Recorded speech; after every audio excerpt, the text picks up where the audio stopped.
네, 오늘의 글쓰기 주제에 대해서 알려드릴게요. 자, 오늘의 글쓰기 주제는요, 책 리뷰예요. 여러분들이 글을 쓰실 때 나는 상위 노출을 무조건 시켜야지.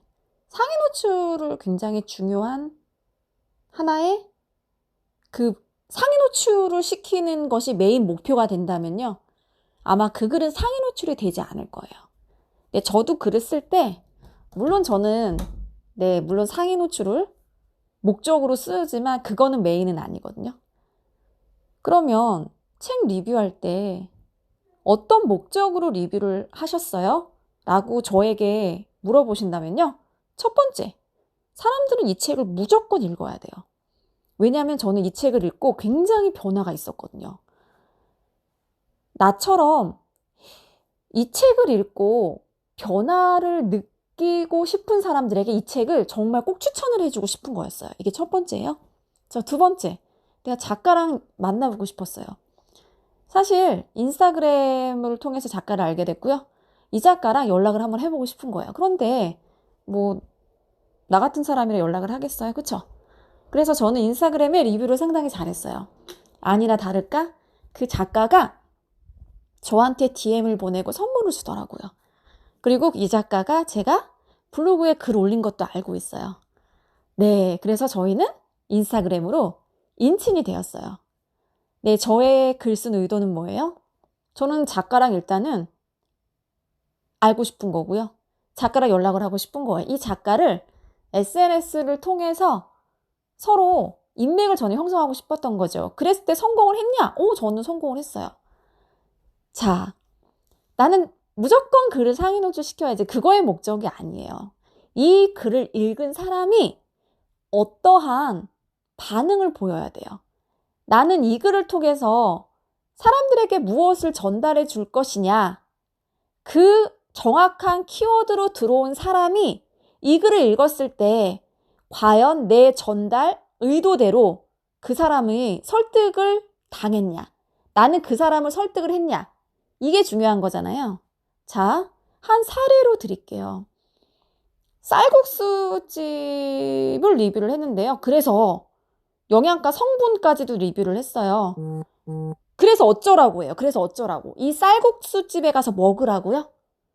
아니면 이런 그 베트남 이런 쌈 이런 것들을 먹으라고요? 그 의도가 하나도 저는 모르겠는 거예요. 영양사님이 컨텐츠를 올려주셨는데요. 그래서 글을 읽은 사람 보고 어쩌라고? 이거죠. 맛집에 가라고? 칼로리가 낮으니까 이거를 먹으라고? 이렇게 식단을 짜라고? 그 키워드가 뭐냐 이거예요. 그리고 글을 읽은 사람은 나의 글을 통해서 어떻게 그 다음에 행동을 해야 돼요? 구입하기 위해서 이거 뭘 구입 링크를 눌러야 되나요? 아니면 어디 가서 뭐 댓글을 달아야 되나요? 아니면 이거를 사야 되나요? 아니면 나도 이 사람처럼 뭐 일상에서 무언가의 변화가 일어나야 되나요? 즉, 내 글을 읽은 사람은 나는 어떤 글을 쓴 기획 의도로 그 사람의 행동까지도 설득을 할 수 있어야 되냐 이 말인 거죠. 저는요 글을 썼어요. 3번 읽은 베스트셀러 책 추천이에요. 하버드 상위 1%의 비밀이에요. 이 책을 읽은 사람, 제 블로그 포스팅을 읽은 사람은요, 이 책을 다 사야 돼요. 그러기 위해서는 저는 상위 노출을 시켜야 되는 거고요. 맞죠? 네, 상위 노출을 시키기 위한 로직을 잘 이해를 한 상태에서 글을 써야 되는 게 맞고요. 그러면 이거 글 읽은 사람은 나처럼 변화가 있어야 되는데 나의 변화를 그대로 써주면 되겠네요. 맞죠? 그래서 저는 진짜 이 책을 3번 읽었어요. 키워드는 뭐예요? 베스트셀러, 베스트셀러 책 추천이 키워드예요. 왜요? 이거 자체가 베스트셀러 책이에요. 이 실제로 책이 2, 3년 전에 나왔어요. 그러면 책 이름이 뭐예요? 하버드 상위 1%의 비밀. 이게 책 제목이에요. 하버드 상위 1%의 비밀을 쳤을 때 제가 1위가 되면 되고요. 베스트셀러 쳤을 때 제가 1위가 되면 되고요. 베스트셀러 책을 썼을 때도 1위, 베스트셀러 책 추천을 썼을 때도 1위. 그게 조회수가 다 나와요. 그러면 그것을 1위가 되기 위해서는 이제 어떻게 글을 쓰냐. 이게 이제 되게 중요하죠. 그래서 이게 베스트셀러고 이 책이야. 이 책이 베스트셀러가 맞기 때문에 저는 베스트셀러라고 한 거예요. 그런데 이런 게 있어요. 미셸 에세이야. 미셸 에세이는 베스트셀러가 아니에요. 그런데 여러분이 베스트셀러 책 추천 미셸 에세이를 쓴다면 절대로 베스트셀러 책을 검색을 했을 때 미셸 에세이가 1위에 나올 수가 없어요. 그러니까 초반에 어떠냐면요. 미셸 에세이라는 거는요. 마케팅 회사에서 쫙 뿌려요. 어떻게? 2021년 베스트셀러가 될 미셸 에세이 추천 이런 식으로 체험단한테 다 써달라고 하는 거예요. 2021년 수필집 추천 베스트셀러가 될 미셸 에세이 이런 식으로 사람들이 가장 많이 읽는 책, 뭐 미셸 에세이 이런 식으로 키워드를 미리 사전에 깔아놔요. 자, 맛있다고 해서 맛집이 아니라고 했죠. 사람들이 맛있다고 하니까 그게 맛집이 돼버리는 거예요. 이것도 마찬가지예요. 이 미셸 에세이는요, 베스트셀러가 아니에요. 베스트셀러라고 온라인을 뿌렸기 때문에 베스트셀러가 된 거예요. 왜요? 이 책을 읽은 사람들은 야, 베스트셀러래. 베스트셀러 책 추천, 베스트셀러 책 추천. 그러면 미셸 에세이가 계속적으로 뜨고 베스트셀러 책 추천 미셸 에세이가 되는 거죠. 이게 SNS 마케팅이라는 거예요. 그러니까 사전에 막 50명 뿌리고 100명 뿌리고 체험단 뿌리고 이제 신제품이 나왔잖아요. 그래서 체험단을 쫙 뿌려요. 그 다음에 건강한 간식, 프리미엄 간식 이런 것들이 노출이 돼요. 신제품이 딱 나왔는데 건강한 간식해서 미셸 간식 이렇게 나오지 않는다는 거예요. 여기까지 이해가 되셨죠? 그러니까 얘가 데이터가 다 수집이 된다고요. 네. 그래서 이 책이 베스트셀러 책이기였기 때문에 베스트셀러 책만 제가 검색을 해도 1위가 하버드 상위 1%의 비밀이 나온다는 겁니다. 자, 그러면 본문에 저는 베스트셀러 책이고 이 책에 대한 이야기를 썼고요.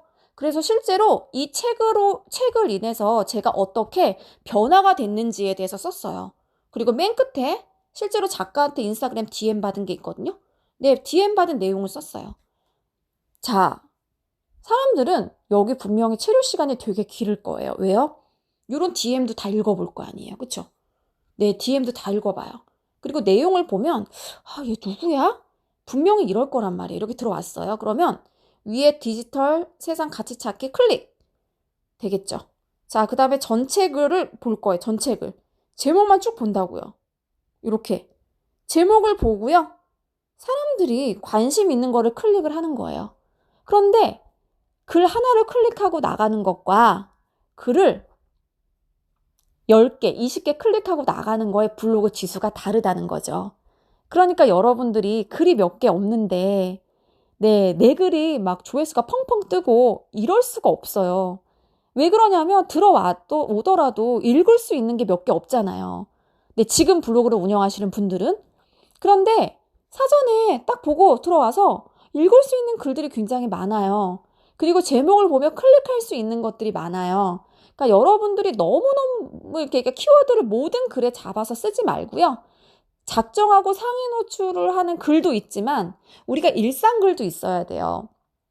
저는 저처럼 이렇게 검색자 입장에서 검색해서 어떻게 들어가는지 보여드렸잖아요. 다른 블로그에 보면은요. 막 키워드를 잡고 쓴 것보다는요. 약간 이런 거 있죠. 제주살이, 주말 일상, 요즘 근황. 이런 것들을 클릭을 많이 해요. 저 발리에서 이런 일 하고 있어요. 이런 것들을 클릭을 한다고요. 저 요즘 육아하느냐고 집에 있어요. 이런 글들을 클릭을 해요. 왜요? 이 사람 누구야? 머릿속에 이 사람 누구야? 라고 해서 난 전체 글을 보는 거잖아요. 그러면 그 사람에 대한 이야기가 제목에 있어야 되는데 그거는 키워드 찾기가 너무 어려워요. 그래서 여러분들이 글을 쓰실 때 물론 내가 작정을 하고 상위 노출을 잡을 수 있는 키워드 그런 것도 있지만 이 사람 누구야? 라고 해서 전체 글로 왔을 때 그 사람이 궁금해서 클릭하는 글들이 있어야 돼요. 그러니까 블로그에서 머무르는 시간이 길었어요. 그리고 하나가 아니라 몇 개 보고 나갔어요. 그러면 네이버 입장에서는 이 글을 상위 노출로 계속적으로 시켜줘야지만이 다른 사람들도 이렇게 들어와서 글 20개 보고 나간다는 거죠. 그러니까 그 글이 매번 상위 노출이 되어 있는 거예요. 그래야지만 네이버도 돈을 벌 수 있거든요. 컨텐츠로. 중간에 광고 뜨잖아요. 바로 이런 게 네이버의 로직이에요. 그래서 여러분들이 가장 중요한 거는 뭐냐면요. 상위 노출 시켜야지가 아니고요. 내가 글을 쓴 의도가 뭐야? 글 쓴 의도가 명확해야 돼요. 나조차도 글 쓴 의도가 명확해야지 글 읽는 사람도 그 명확한 글 의도를 가지고 움직이지 글을 쓴 게 그래서 그 포베이 맛집 가라는 거야? 그래서 이런 베트남 쌀국수를 먹으라는 건가? 그래서 이런 베트남 쌈을 먹으라는 거야? 열량이 낮아서? 이해가 안 되잖아. 그런 내용이 하나도 없다면 도대체 이게 무슨 글이야? 그리고 그냥 나가버리는 거예요. 그래서 나는 이런 맛집을 썼어요. 여러분 여기 맛있으니까 진짜 가세요. 이런 거예요. 여러분 저는 이 책을 읽었어요. 베스트셀러 책인데요. 이 책 너무 좋으니까 여러분도 읽으세요. 이게 본문에 있어야 된다는 거죠. 맞죠? 저의 글 쓴 의도는 이거기 때문에 그 사람들도 그러면 정확하게 저의 글 쓴 의도를 이해해야지만이 책을 살 거 아니에요. 그쵸? 들어오더니 전책을 보기 위해서 제 글도 또 다른 거 보고 나갈 거 아니에요. 맞죠? 여러분들이 글 쓸 때 제가 누누이 말씀드리잖아요. 인기 있는 거 쓰세요. 사람들이 조회 많이 하는 걸로 쓰세요. 그 사람이 들어왔을 때 이 사람 누구야? 전책을 보고 클릭할 수 있는 글은 사람에 대한 이야기, 나에 대한 이야기들이 클릭이 될 거예요. 나에 대한 이야기들을 최대한 많이 한번 써보세요. 저희가 주 3회 정도 글 쓰고 화목은 글을 쓰지 않잖아요. 네, 그러면 이 블로그에 머무르는 시간이 되게 길어지고요. 그리고 해당하는 컨텐츠로 들어왔잖아. 어떤 컨텐츠? 아까 무슨 컨텐츠였죠? 네, 베스트셀러 그 컨텐츠로 들어왔잖아요. 그 컨텐츠를 일단 들어와서 몇 개 보고 나간 거잖아요. 그러니까 최초에 어떤 컨텐츠를 들어와서 몇 개를 보고 나갔냐가 중요한 거죠. 그러니까 그 컨텐츠를 이제 계속적으로 그게 좋은 컨텐츠였던 거죠. 왜요? 그거 보고 들어와서 전책을 보게 하고 3, 4개 보고 나갔으니까. 네. 근데 10%만 보고 또 나가. 10%만 보고 또 나가. 그러면 그 글은 좋은 컨텐츠가 아니에요. 그러니까 상위 노출이 될 수가 없죠. 자, 여기까지가 네이버 로직 설명을 드리고요. 들어보시고 자, 우리 책 리뷰 한번 해보도록 하겠습니다.